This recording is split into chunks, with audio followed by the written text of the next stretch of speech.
Hello, everyone. I'm Al Neely. Welcome to Listen Up Podcast. And today we have Mary Carter. She is a college counselor at a high school. And I wanted to have her come in and talk about what she's experiencing, what she's seeing with her students and their concerns about going to college under the present administration and their policies. MC, say hi to everyone. Hey, everybody. Okay. All right. MC's a friend of mine. I've known her for a while, so we're just going to sit here and talk. Sounds good. Like we would just normally do, okay? Having a conversation, Yeah. Mm-hmm. So I guess about 3 months ago, I noticed a post that you had put up, and on that post, you said that your students were concerned about whether they would be able to get into college and have money to get into college. Right. Can you talk about that? Why was that a concern? Sure. So after Trump got elected, I don't know if it was on TikTok, I don't know where it started, but students started hearing Trump wants to get rid of the Department of Education. The Department of Education is where Pell Grant comes from, where student loans come from. And so students started thinking, well, I can't go to college. And I can't tell you how many kids came in, Miss Scott, do I even bother filing my FAFSA when it opens? Because what's the point? The Department of Education is going away. And I said at the time, do not panic. I talked him off a cliff. I'm like, that's not going to happen. That's a really unpopular idea. Across both aisles, the Department of Education being dismantled is not going to happen. Right. That's what I thought in November. Okay. Mm-hmm. So fast forward to now, what's actually taking place? I haven't really been following what's going on because I feel like after the first administration, it is just, following the news every day to see something that's going on, it wears you out. Mm-hmm. It's not good for your mental health. Right. So I basically, once the election was over, I stopped listening to the news. Of course, I have to focus on some aspects because a lot of things that I talk about has to do with society and the community. Mm-hmm. And so I have to focus on that. But I haven't specifically got into what's taking place with the Department of Education. Do you know? Yes. So he had always been saying he wanted to dismantle the Department of Education. And now, as I said, the rule of thought was, oh, well, it's not going to happen. But now with the way Musk is going in and talking about how he's going to dismantle all these departments, and then Trump's continuing to say this about the Department of Education, that it's seeming like it's more and more likely. So what that would mean, now the Department of Education, yes, it handles for college students, it handles the loans, gives out Pell Grant, work study, stuff like that. They're saying that can be moved over to the Treasury Department. So in an ideal world, if the Department of Education does get dismantled and it gets moved over to the Treasury Department, the students will still get their Pell Grants, still get their loans. There's been some talk about I thought he was trying to control the Treasury Department as well. Oh, yes. Oh, okay. I mean, all the departments. I mean, Musk, was it just yesterday, said that he wants to systematically dismantle, a large number of departments. Right now, they're just causing chaos. It's an absolute mess. So at this point, it's almost like a guessing game. Some people are speculating that they're going to want to privatize the loans, which would benefit, the banks and all of his rich cronies, so they can because I would always advise a student to take out a loan from the federal government. First-year students, for example, can only take out $5,500. That's the max they can take out from the federal government. So if they need more than that, they can go to a bank. But the federal government, some of them are subsidized, so you don't have to start paying interest on them until after you graduate or drop out, which hopefully a student won't do, or fall below half time. So their interest rates are lower. They're more forgiving if your income is low. You can do an income-driven plan so you don't pay as much, yada, yada. Banks, no. It's like trying to qualify for a loan under any other circumstance. Yes, yep. They would have to, whereas a student doesn't have to go through a credit check to get a student loan from the federal government, but they would obviously from a bank because a bank wants to protect themselves. The federal government is just way more forgiving of a lender. So I would discourage anyone from going to a bank and getting one unless they absolutely have to. But if they, let's say they choose, and again, we're speculating here, let's say they choose to then privatize all the loans and get out of the loan business, that would be a real pickle for a lot of students. Interestingly, I had a student one year, this was years ago, who said, I think I'm just going to put all of my college on credit cards and then declare bankruptcy. Because you can't get rid of student loans with bankruptcy. And I was like, are you a genius or is that the stupidest idea I've ever heard? I remember when I was in college, I had a guy I was working with bought a car like that. With a credit card and then, wow. With a credit card. I'm like, geez, do you know how much you're paying in interest? Yeah, crazy. So I have a question, two questions. One about the makeup or the demographic of usually the students that are seeking out federal monies for college. Okay. Do you have any idea or can you give me Yeah, insight so, on what the demographic looks like? yeah, so students who are eligible for Pell Grant, and there's an algorithm, a formula I'm not privy to, Right. but the max amount of Pell Grant, that's free money from the federal government that a student can get, is $7,395. But it's like a sliding scale. So, and it's based on family's income and family size, right? Yeah. So I would say like a student who is in a family of four, whose parents make about $50,000-$60,000 or less, they'll get some Pell Grant. Again, this is an estimate. Yeah. I mean, a lot of it varies. The age of the parents matters and stuff like that. So really, when it comes to Pell Grant, that's going to be more lower middle to lower class students, like low income students. Gotcha. So, but loans, anybody, regardless of income, can get. And so then the FAFSA then goes to the colleges, and then the colleges can add additional. FAFSA are the loans. The FAFSA is the free application for federal student aid that they complete. Yeah. And the FAFSA is what determines if they get Pell Grant and if they get loans. Okay. Then that FAFSA goes to the colleges. The colleges put together a financial aid award letter that will include other things or could include other things. State grant money, if it's an in-state school, institutional grant money, that's all free money from the government. Then the state government in that case is or the college. So what is it? What does it run now to go to college? For what would you say? Okay, that that depends greatly on where you're going. All right, we'll start cheapest. People. Community college. Yeah, Start, okay? Yeah. We'll start at Tyrwell Community College here. Ballpark, if you're taking 2 semesters full time, about $5,000, let's say, is the direct expenses. That's tuition and fees, right? Let's say you want to look at like an ODU. There's, again, end state, their tuition and fees runs about $13,000-ish. If you want to live on campus, that's okay. If you want to live on campus, you're looking about like an additional $12,000. All right, so that's like ODU. Virginia Wesleyan, their tuition. That's what I'm thinking. Like a small private school, their tuition and fees is maybe, shoot, I don't want to lie to you, 40,000 maybe, and then living on campus is usually around 12,000. Okay, then it can go Fees or what? tuition and fees, and then room and board. You got tuition and fees is about 40 something. For like a liberal arts college? That's for like Virginia Wesleyan. Wow. But you think that's expensive. Schools, there are private schools that go up to $85,000.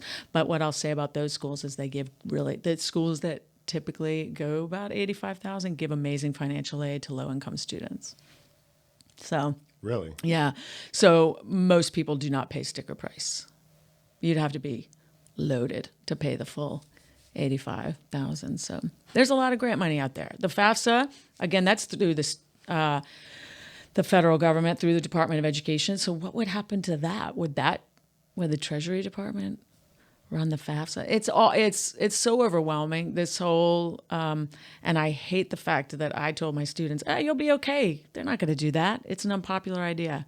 But right now, the Republicans are bending the knee for everything that this administration wants to do, almost like completely, almost unanimously. Yeah. So one of the things I never really understood was when they were talking about student loan forgiveness.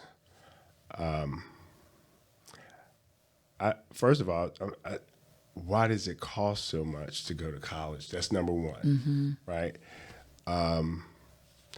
Two, I never really thought about it, but when I take a look at the endowments that these schools have, first of all, why do they charge so much? And then number two, why are they so hooked on, forgiving some of the student debt?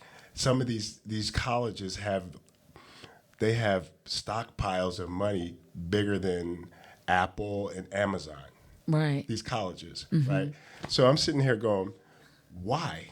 And can you imagine you're a college and you have a football program, you have a basketball program, you're a major college, and what are you doing with all the money? Right. Yeah. So why schools cost so much? That's a darn good question. That's a question for the people who make those. I will say the thing about endowments is, like, for example, Harvard, right, has a enormous endowment. In Virginia, Washington and Lee has a really large endowment, University of Richmond, UVA, but those three schools that actually, including Harvard, those schools all meet 100% of demonstrated need because their endowment is so large. If a low-income student, if the federal government through their process determines that the student can pay $0 to go to school, they will pay $0 to go to that school. So that's where the endowment comes into play. So yes, Scholarships. that's what through scholarships and grants. That's how they pay for it. And then it's in there and it's spinning off income for the school. Another reason why colleges, they're competing with one another, right? So they're like, we got to have the nicest facilities. We need to have the best, all of that stuff to attract students. Like University of Alabama has like a lazy river or something in their gym, like with their pool or something. I don't know. It sounds amazing, but yeah. So stuff like that. So you can drink some bourbon and float around on the weekend. Yes, Okay. yeah.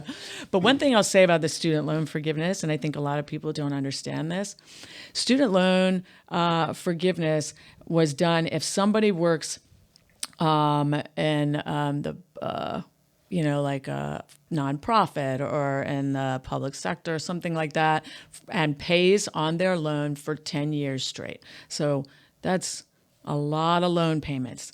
And I can attest to the fact, because I had loans from my master's program, Right. there you will be paying and paying and paying and barely chipping away at the interest. So basically, by the time somebody's been paying, if they've been paying on time for 10 years, they have been paying primarily interest, but they have probably paid more than the actual loan was in the first place.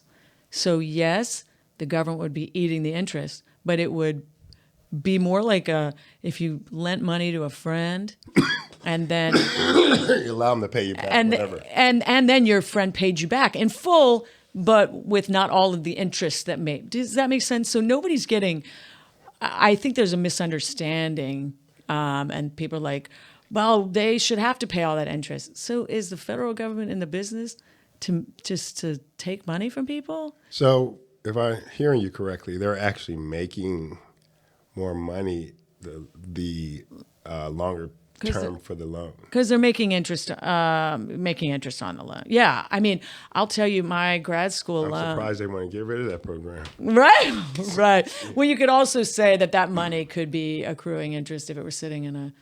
Yeah, I do not want to lie to you and tell you I'm like an economics Okay, gotcha. Yeah, but I will say that I know from doing having loans myself that you can keep chipping away at it and see the principal on your loan go up.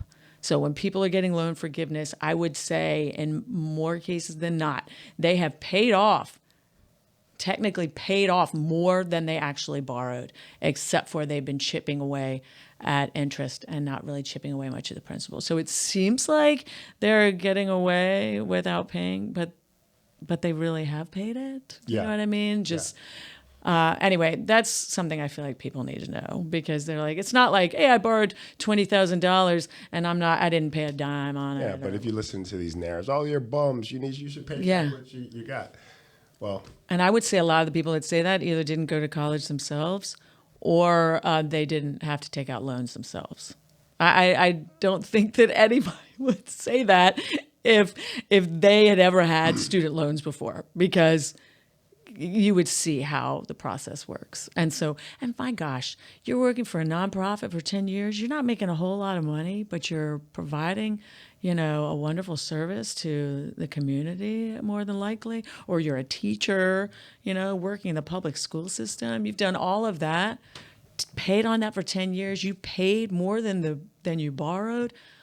I don't see the downside in cutting people some slack. But again, I understand it's a hot button topic, but that's my 2 cents on it anyway. Gotcha. So, how long have you been in the public school? I am in my 14th year at the high school where I am. Okay. I think it's misleading to think if you get rid of the Department of Education, it's going to affect completely your local schools, because the local schools are funded by your locality and states and things like that. But how do you see any effects? Oh, it will impact local schools. Oh, really? But you are correct in your assertion that they are primarily funded by our local communities. Yeah. Sure, that's why in wealthier neighborhoods they have the nicer schools, quote unquote. But Title I is a program where the federal government gives money to the lowest income schools. Programs to support students with disabilities. That's a huge one. Yeah. Like that one is. Yeah, that's the one that probably touches me the most, right? Yeah, I've had, I did a podcast with someone that works with autistic children, and they were talking about the effect of Title I with students that need that help, and then the parents that can't pay for it, how it affects them. Yeah. That's an interesting one. Yeah. So you got Title I funding, you got students with disabilities, you've got civil rights protections. The Department of Ed, kind of serves in that capacity. So this would it would really impact students that have IEPs and 504s. I can't even imagine. The IUP. IEP is an individualized education plan for students with disabilities. A 504 is, I guess, like a less intensive version of an IEP. That's usually students who have ADHD or maybe autism or something like that. Some autistic students have IEPs, but many have 504s. It depends on their function. Have you worked with students with those types of? Yes. Oh, for sure. Yes. A lot of students with 504. Productive. Oh, have yeah. You gotten in college? Yes.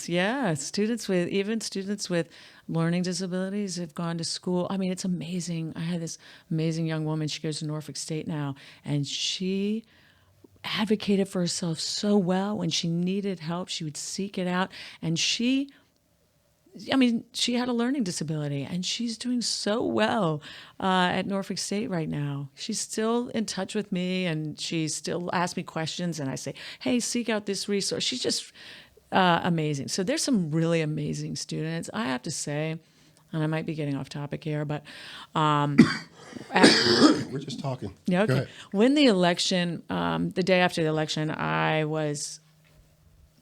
devastated would be putting it mildly for a variety of reasons, but more than anything, was thinking about my students. I have a lot of undocumented students or students with undocumented parents. That's who I cried for the most the day after the election, those students, thinking how petrified they must be or their parents must be. I have a lot of LGBTQ students, right? And this administration is clearly not friendly to them. Yeah. I And have, what's so funny is that everybody knows someone that's one of those designations or has somebody in their family. Mm-hmm. So that one's that's going to impact. It's going to impact somebody that all of us love. Yeah. yeah. Oh, but there's more. Okay. They're talking about Medicaid, cutting Medicaid. I heard, and I don't know if this is a rumor, but I wouldn't put it past them, talking about possibly cutting most Medicaid. And so I did some research. There's just under 80 million Americans who have Medicaid. Right. And I have so many students who get Medicaid. They want to do a 20% cut to SNAP, which is food stamps. Yeah. Yeah. I don't get it. The whole thought about those programs is that we can run the country better if we get everybody off the social programs. But I would be willing to bet somebody in your family or somebody close to is on a program or receiving money for something from the government. So we've always been a socialist country. We're not completely socialist. But we have some socialist policies, yeah. Yeah, and we have for a long time. And people use them on a daily basis and they benefit from it. Yeah, and I will say it's interesting. I had this conversation with a student the other day. I want to go back to something you said, but go ahead. Oh, well, there are certainly people that abuse Yeah. the system, but is that a reason to not have that safety net for the betterment of society? So I have a lot of students that would suffer. Yeah. I mean, they even want to get rid of free or reduced lunch. Some politicians are talking about. This is just, to me, it's just heartbreaking. Yeah. So you said you wanted to get back to something. Yeah, I wanted to talk about what's your experience or what have you been seeing with the students that are undocumented now? Are they in school or they're coming to school or So that's what are they? What's going on? interestingly. How does that happen? How do you? Let's just talk about how does that happen? How do you become an undocumented student? Okay, so I'll tell you that most of our students that are undocumented Yeah. came here on asylum, fleeing a dangerous government. So they came here legally, but they don't have, legally under asylum status, but they don't have social security numbers. They don't have green cards. So they're technically They're still trying to go through the process. undocumented. Yeah, but the Okay. process is incredibly lengthy and incredibly backlogged. And right now it's frozen, right? So, but a lot of students I have, they're documented because they were born here, so they're naturalized citizens, but their parents are undocumented. And so they're fearful for their parents, And so a student who was born here can do the FAFSA because they're an American citizen, but then their parents have to be on there. And so that's petrifying for a lot of the parents to put their information onto this form. But can I tell you, these, undocumented parents are putting so much money into our government, and they can't get Social Security. Really? Yes, And and how taxes. are they putting it in taxes? Filing taxes, yeah. They're paying taxes. Like, they're getting paychecks. Yeah. They have ITIN numbers. They're working. Okay. They're paying taxes. They have to file their taxes. Okay. They do not get any of the federal benefits. They're paying into Social Security. They're not going to get it. They're paying into Medicare. They're not going to get it. So if you get rid of a lot of these undocumented... Go ahead. If you get rid of a lot of these undocumented families, we're going to lose a lot of income for the so and these I'm not talking about Venezuelan gang members. Do you know what I mean? I mean, there's certainly people here that that need to go, but there's also a lot of people that are paying their taxes and they're good people in our communities. And I realize that's a hot button issue. I feel particularly strong about it because of who I work with every day. Yeah, yeah. You're invested because you see it every day. You talk to these people every day. Yeah, so I get it. I understand. That's interesting.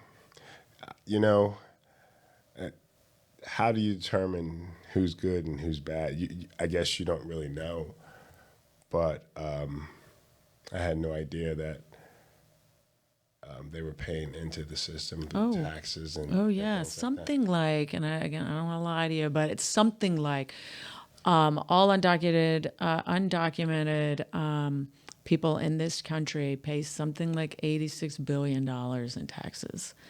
I'd have to Google that to get the exact figure, but it's something like astounding like that. So there's got to be a way to differentiate between like the people who came here on asylum, right? And it's a civil crime, it's not like a felony, to be here. So I feel like there are a lot of really wonderful people that are here, but then I know people say, well, then just come here legally, but it's not that easy when someone comes here on asylum, which, but then they can't, they're caught up in the system that's moving incredibly slowly. They're all, I have a lawyer, an immigration lawyer, but it's been a couple years now. I mean, this is what I hear a lot, and it's very hard. So Virginia has something that undocumented students can complete, which is like the FAFSA, but it's called the VASA. Virginia Application for State Aid, I believe is what it stands for. Okay. They can complete that. They're not going to be eligible for federal money. They're not going to be eligible for Pell Grant or the loans from the federal government. But they will be, if the parents pay taxes in the state of Virginia, they can be eligible for and they've gone to high school in Virginia for at least 2 years. They can get in-state tuition and possibly get state grant money. Wow. Yeah. So that not every state has that. That's something that Virginia had. I'm kind of surprised that Youngkin didn't try to get rid of it. I think he probably did.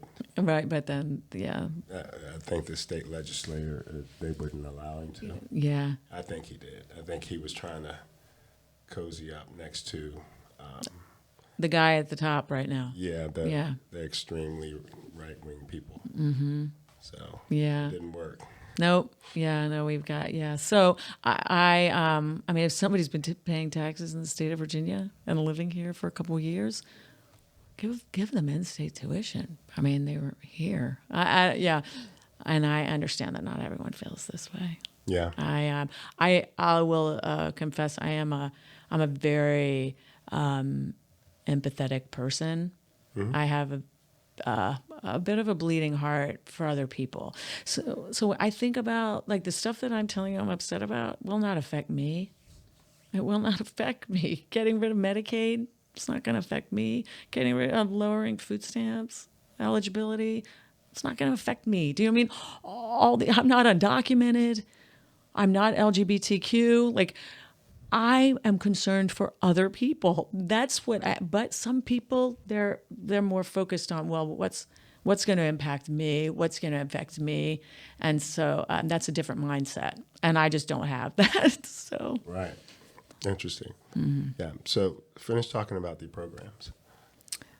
I think we left off at, before we changed the subject, you were talking about the programs that are be affected by the federal government. Oh, yeah. So, well, yeah, I mean, right now, so they're locking, congressmen out of the various departments who are trying to get in and see what's being done, and they're not letting congressmen in to see. And they're saying, we found all this waste and fraud.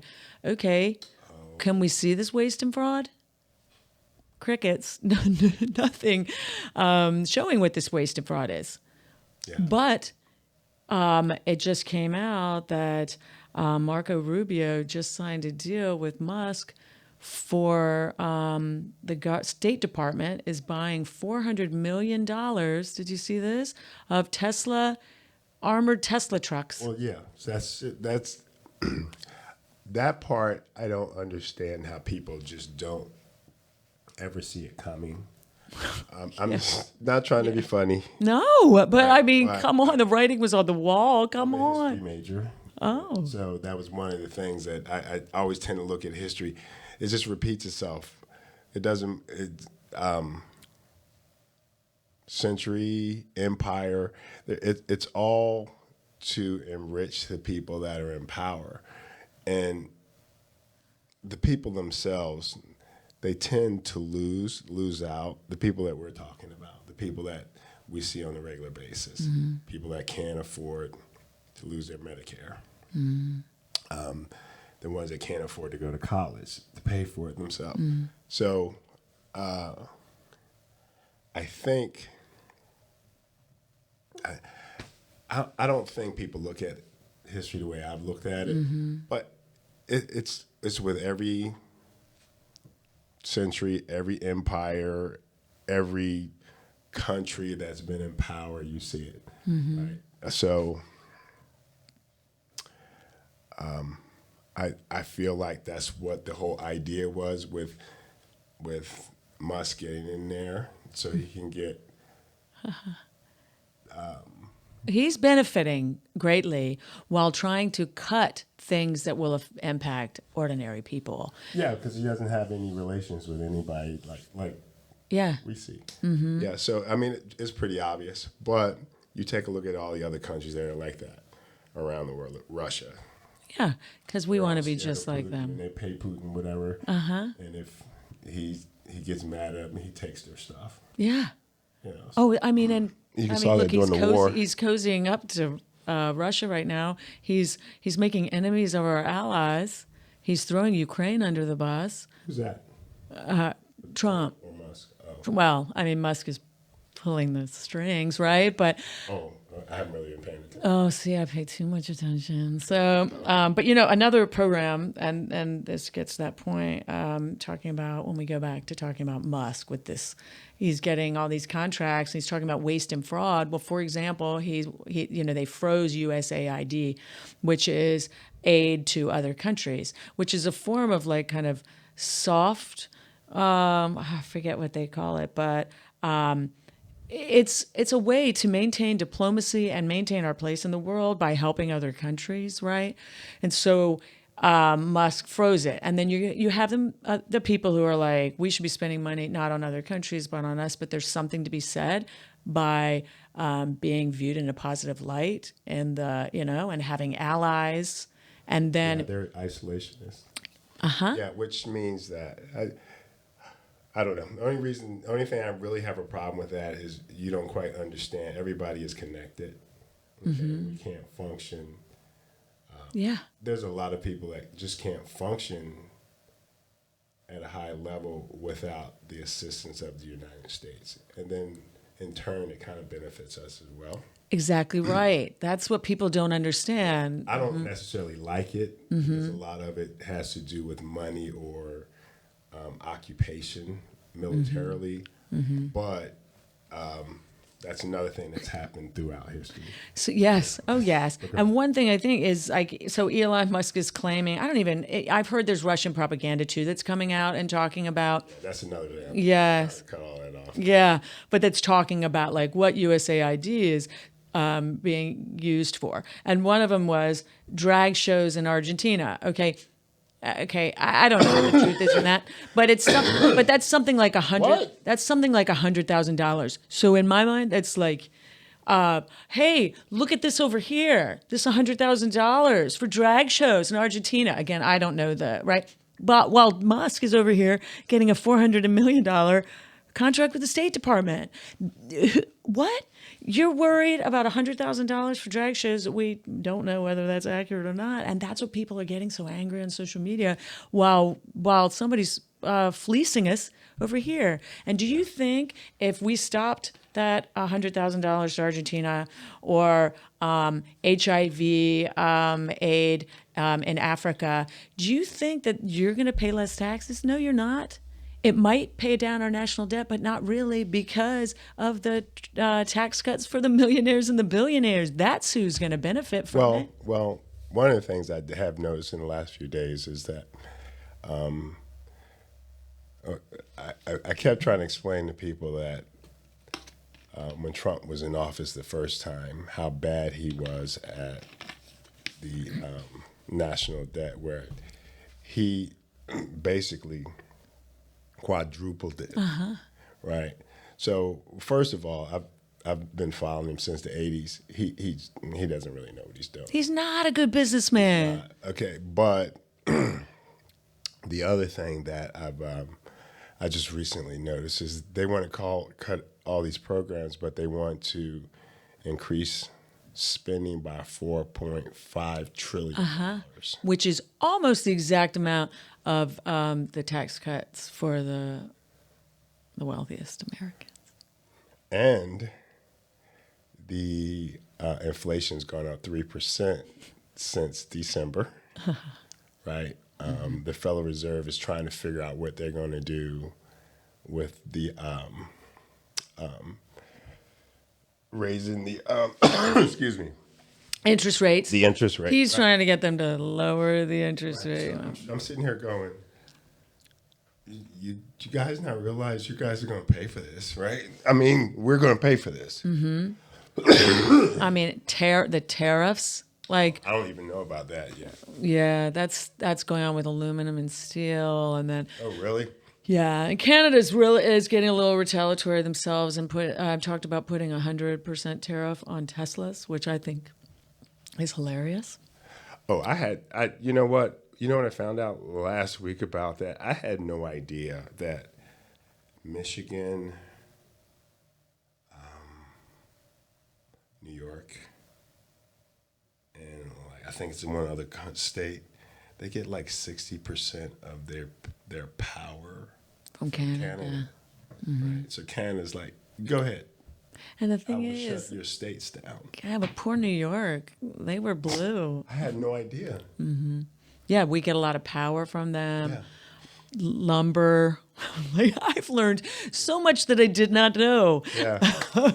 about our relationship with Canada. I'm Team Canada right now, I gotta say. I feel for them. They've taken like American alcohol off their shelves. Yeah, I don't really think they're playing with. Canada. I don't really think they're going to play with this administration. No, I mean, and the EU is standing up right now against them. Mexico wants to sue Google for Really? changing to Gulf of America. I mean, you can't make this up. I feel like we're in a movie, but That's really why- bad one. That's why I turned off the news. I shut down my news networks because I can't do this every day. Yeah. It would be just too much. I need to focus on what Al wants to focus on. Right. And I know people say, well, only focus on what you can control. Right. And I get that. But at the same time, if the people are complacent and keep their heads down and their fingers in their ears, that's when they can fully take over. So I've joined like grassroots organizations to try to focus on the state and local level. I am a protester. Like this is in my blood. My parents raised me this way. Right. I'm very passionate about politics. And right now, I'm not shutting up. That's good. I am not a person that's that compassionate. I'm more about people. So that was one of the reasons I like to do what I'm doing, so I can educate people about things. But I'm probably I did what I could the last election. Voting. I know. It didn't work. Right. Well, that's funny because my boyfriend's like, well, I was just raised, you vote, and it doesn't go your way. You're like, okay. Well, It's different. Yeah. and I'm not raised that way. I marched on Washington with my mom. I've gone to lobby day at the state capitol. It's ingrained in me. And so the last Trump administration, I didn't post things on social media much. Maybe one little sad, post once. Oh, now I am, because I feel like people need to open their eyes. This Project 2025 is frightening. If you read it in its entirety, or even a Yes. Cliff Notes version, Yeah. it and the men who wrote it, they believe we should be a monarchy. They think there's nothing wrong with a dictatorship. I have researched them, and I've researched their belief system, and that's been frightening. Right? Because everything that they believe is the exact opposite of why this country is here. Right? They want a monarchy. They want to, yeah. We fought with England for that reason. Right? So we can have freedoms. Yeah. And have a monarchy. One of the guys who helped write it was quoted saying, oh shit, I lost my train. Oh, that we should just get rid of local and state governments, to just have one government. I mean, yeah. The more I read about it, and I thought that it was just like, oh, that's scary. Oh, but that's not going to happen. Well, right now it's check, it's happening. So, yeah. I mean, Musk bought this election. Peter Thiel, that guy, is it Thiel, whatever. Yeah. I mean, they're all in cahoots, and they've got the money, and they're able to do it. They can buy elections. Will there ever be an election that Musk doesn't buy? I don't know.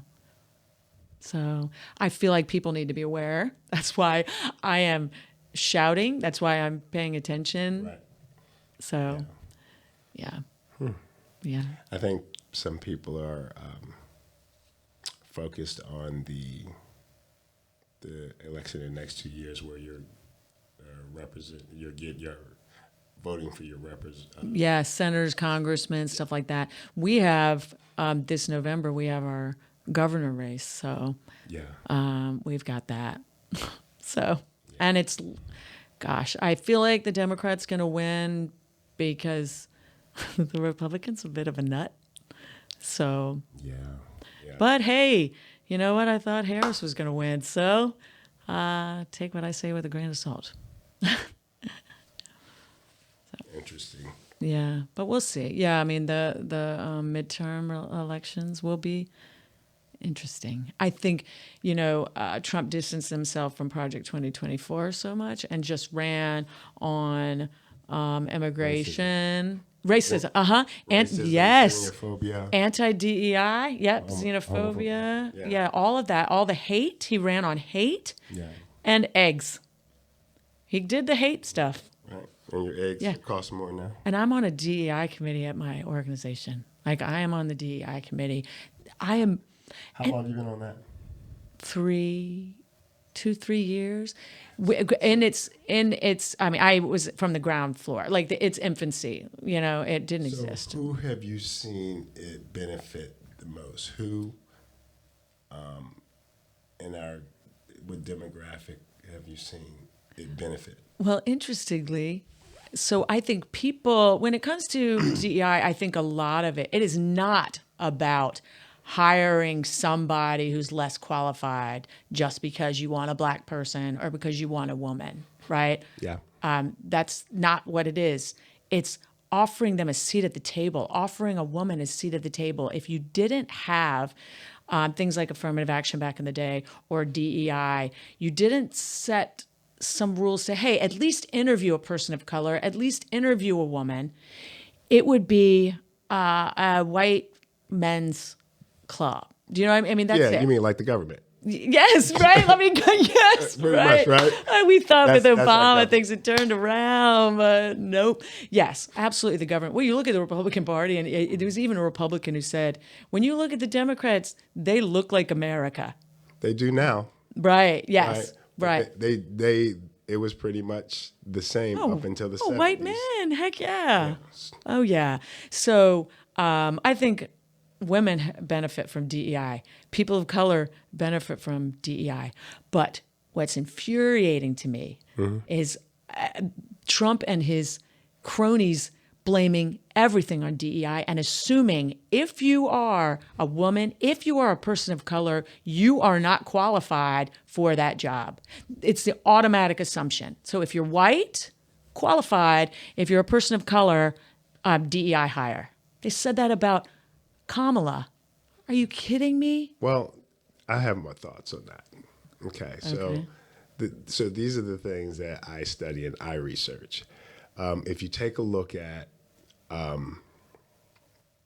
the top 1, 2, 3 income earning groups, Indians, Indians, number one, yeah, Asians, and Asian Americans. white. Well, I hate saying this, but Jewish. Oh, okay. Okay. They're white, but okay, but And yeah, in this country. yeah. But I told you I had to spend some time in the hospital recently. Yes, right? yeah, right. Plus, I've talked to a lot of my.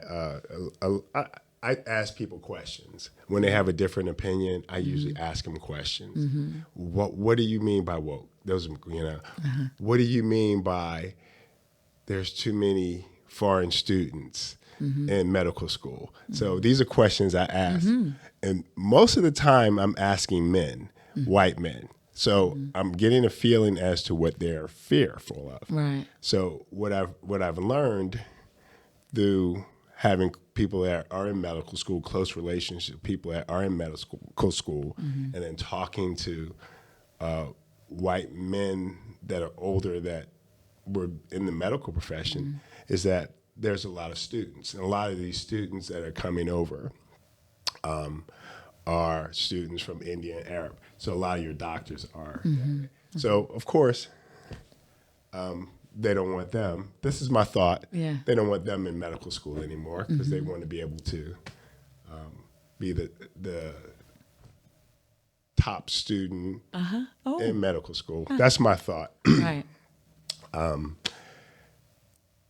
But one of the things that they have in common, those groups, is education. And a lot of the programs that they benefit from have been set up, the civil rights programs have really benefited the Asian people. Was it when you have the affirmative action programs? Okay. These have benefited a lot of foreign people, right? And they're the best students. I will say that affirmative action it started to disproportionately not negatively impact Asian students because they are not considered underrepresented in higher education. For the percentage of the population, they're actually overrepresented in higher education. So this is why they are what they are, and this is why there's a fear, I feel like, because the Indians, the Middle Easterners, and the Asians are your top students in medical schools, right? Yeah. Right. Yeah. And that's how many hospitals you walk in, and most of them are your doctors and your nurses. My neurologist is Indian. My primary care physician is Indian. So that's your threat there. So Yeah. of course you want to get them out of your schools, right? Yeah. So what? Well, I don't. I'm just saying. Yeah. Don't look at me. No. You went, yeah. Yeah. No. But what I believe, and this might sound cynical, but I believe the anti-DEI and the anti-woke is white men afraid of losing their power and privilege in this country, which they've had forever, right? So now they want to get rid of all the brown people, right? Particularly those from South America. And so that because they're starting to feel outnumbered. That's the way I see it. So that's my opinion. Gotcha. Yeah. Okay. So how do you think it's going to go? This whole It'll go well? no. Are they going to be able to get rid of them? Not with the Republicans currently, because they're all falling in lockstep. I really believe that if they put like these cabinet nominees up for a vote anonymously, I mean, RFK wouldn't have been. They are so not qualified. They are horrible. Hegseth, are you kidding me? Did you anyway? Yeah, no, they're not. Talk about DEI hires. Like they're all like the least qualified people. It's bananas. So I have to say, like, for example, that's scary to me. That's more scary than me to me, because I look at the the accidents and the tragedies that have happened on the railways, in the air, on the highways, right? And one of the things I will say is Buttigieg was an extremely yeah, good Secretary of of Transportation, right? It's like as soon as he left, it's like an airplane crash every week. right, sure, right, right, Right. yeah, because I mean, people are speculating because he fired the FAA, like the head of the FAA, and who knows, but Uh, so this stuff is in the back of my mind. I'm like, oh, I want to go to California next year. I'm sitting there thinking, I'm probably not flying. I did just get back from California. I flew. I flew. I went out to California for my nephew's bar mitzvah. And it was days after that happened. So, yeah, I experienced it. Yeah, so those are the But I things look survived. at. I survived. I'm here. Okay. I'm here to tell the stories. So, Yeah, that airplane crash in Philadelphia was pretty much right down the street from my high school. oh, really? Yeah. Wow. Yeah, it sure seems like it's happening a lot. Yeah. So those Yeah. are things I look at. Yeah. I don't know. Yeah. Well, I'm concerned for this country and where it's headed. As I said, you're in danger, girl. Yeah, I'll do my part. I'll try to get as many people on as diverse as possible and talk about things. So I'm try to get some people in power in the state on and see we can talk to them. Let's see what happens. Yeah, I just think that people need to be aware. And if you're aware and you're cool with what's going on, okay. But if you're not, we need all the numbers we can get to, you know what I mean, to stand up to what's going on. There's power in numbers, but they got money. Yeah, but you know what, MC? There's a third of the people they didn't vote. I know. They were indifferent. They don't think the system works. Right. I was talking to family members. He's like, I don't vote. I'm like, why don't you vote? He said, because it doesn't, they have the whole thing set up anyway. And I'm sitting there going, huh? It's sad. It's a sad mentality. When you feel the system is rigged against you. Or it doesn't work for you. Yeah. Yeah. When you actually have the power.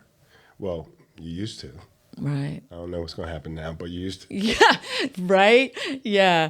Yeah. Who knows what's going to happen now? I don't know. I as hopeless as I feel sometimes, I'm trying to be optimistic that if we all band together, if the courts stand up, if we can get some people into the midterms so that we're not, outnumbered by Republicans, all of that. I don't, but it's very, very hard. I've never been this scared for our country than I am now. His first 4 years, I was scared and kind of said the Muslim ban and that kind of stuff. Like, it upset me. This is next level because of Project 2025. Yeah, but I know you're saying Republicans. There's Democrats that are exactly the same way. Like, for example, I saw the other day, there was one Democrat that, well, you saw it, there were several in Congress over the last 5 or 6 years, but they vote a certain way to get in. Uh-huh. And then after they get in, the people that put them in or they were supposed to be representing, They're not, completely vote against their interests. Uh-huh. And so I don't know if I just think it's the majority of the politicians. Right.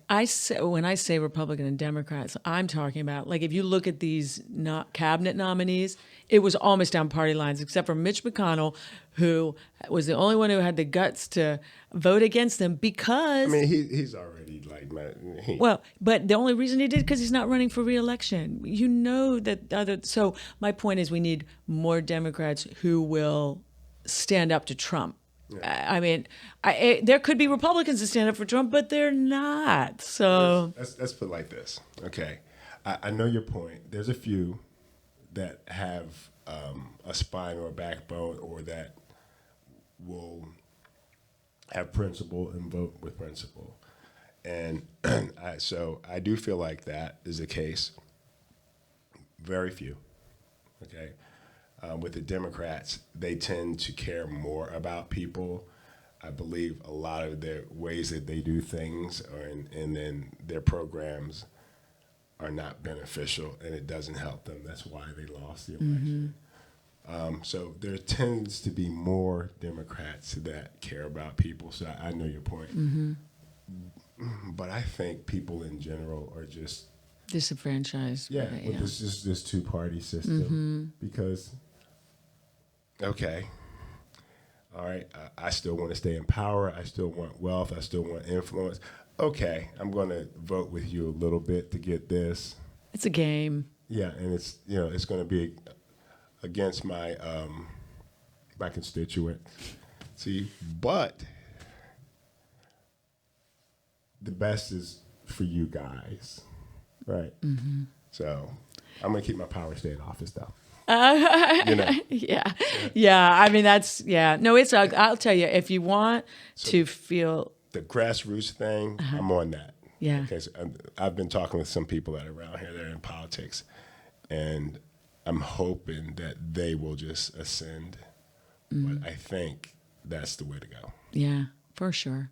Yeah. Well, if you ever want to feel optimistic about some power being instilled and people that care in the Democratic Party, Jasmine Crockett from Texas. I don't know if you know. Oh, yeah. She is phenomenal. She and AOC are the future of the Democratic Party. AOC.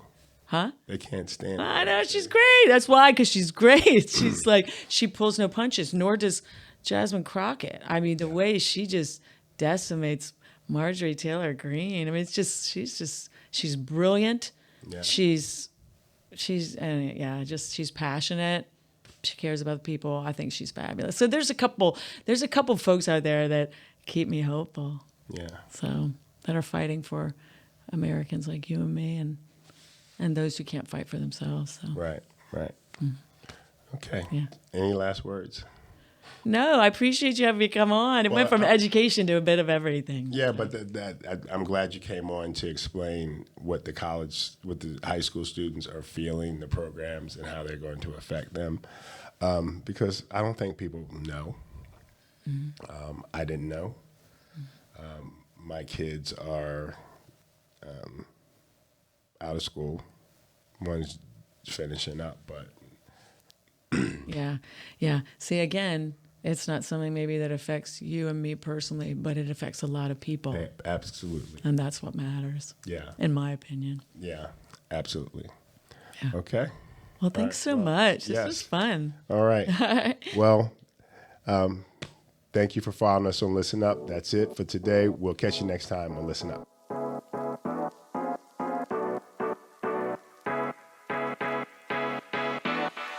For anyone watching this channel, I ask that you please like and subscribe for upcoming videos.